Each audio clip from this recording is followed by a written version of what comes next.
Good morning and welcome to the 445 Productive Joy Show with your host and your boy, Dr. Michael Datcher. The show is each weekday morning.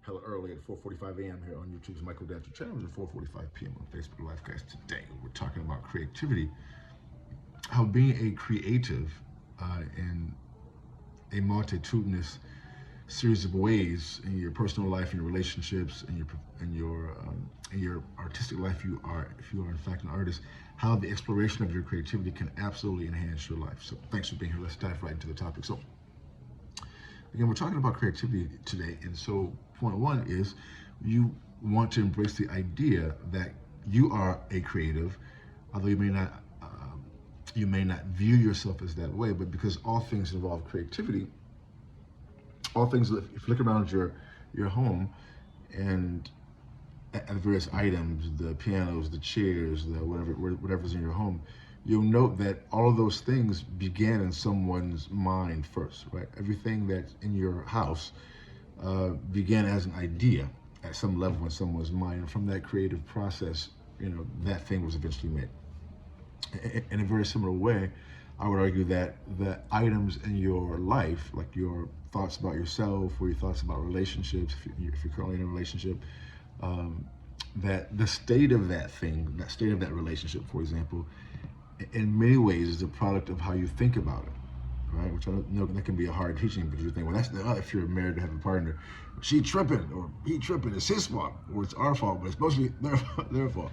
If they would just treat me right, act right. And of course, we know there are situations where there's just mass violence and abuse. And we're not talking about those areas. You need to flee that situation, obviously.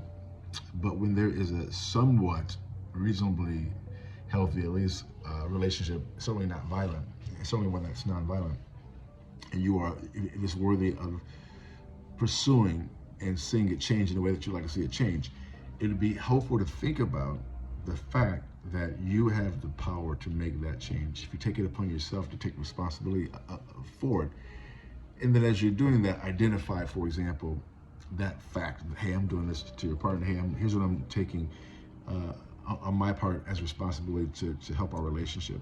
And allow the other person, challenge them, call them, ask them to do the same thing. So if both parties are operating in the same way, both taking full responsibility for their particular role in the relationship. The point simply is that you have the power to creatively imagine, see, visualize how you want to be treated, how you want to be constituted in your relationship. That's point. That's an example of creativity. Number two is that you want to know that when you're being creative, or as Einstein said, which is Einstein, man, such a unique individual. I'll paraphrase him poorly here, but he said that imagination is more powerful than knowledge, because knowledge is limited, and creativity is boundless, right? It can be inclusive. You can do anything with creativity, with your imagination, with your creative imagination, right? So, which is true.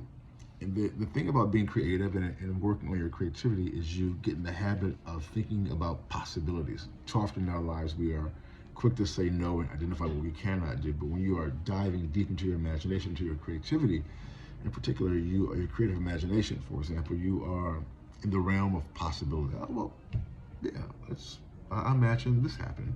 Even though it may seem, that seems pretty difficult. I think, because I'm in a very, as a writer, I'm in a very competitive, all professions probably are competitive at a certain level. But certainly this profession, it's a lot of barriers to all people trying to write books, certainly. But for Black people, for a multitude, for many reasons, because people think they know what Black people are already, and there's many, many, many more barriers to Black writers in my experience, even when we're good and talented and all that stuff. Woo, get ready if that's what you want to do.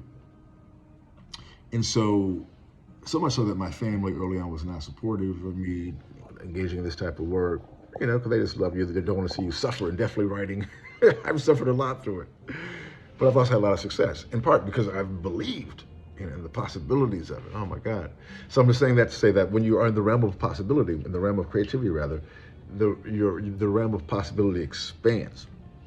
And when that's your life, man, what you can do is also expansive. So which goes right into point three. And point three is that lastly, as a creative, you have to take the next step and to do the work. That's the challenge for me, probably for all people in this type of work, is to move beyond theoretical into the praxis, to like do the work day to day. Like I get up in the morning to prepare for this show and to write and do my things early in the morning.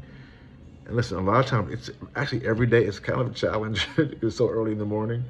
Um, and sometimes I really try. I just cannot push myself to do it. It's just I don't feel like it's too early. I'm too tired. I'm like, you know. But almost always, usually, I'm up here representing because I believe in the power of art and believe in the power of creativity, not just in my own life, but if I can share creativity, I'll just call it art now. Share great art, because I'm looking in my own life to create great art and book in the literary realm primarily. Um, if I can create great art, I can help my Black community. I can help the nation.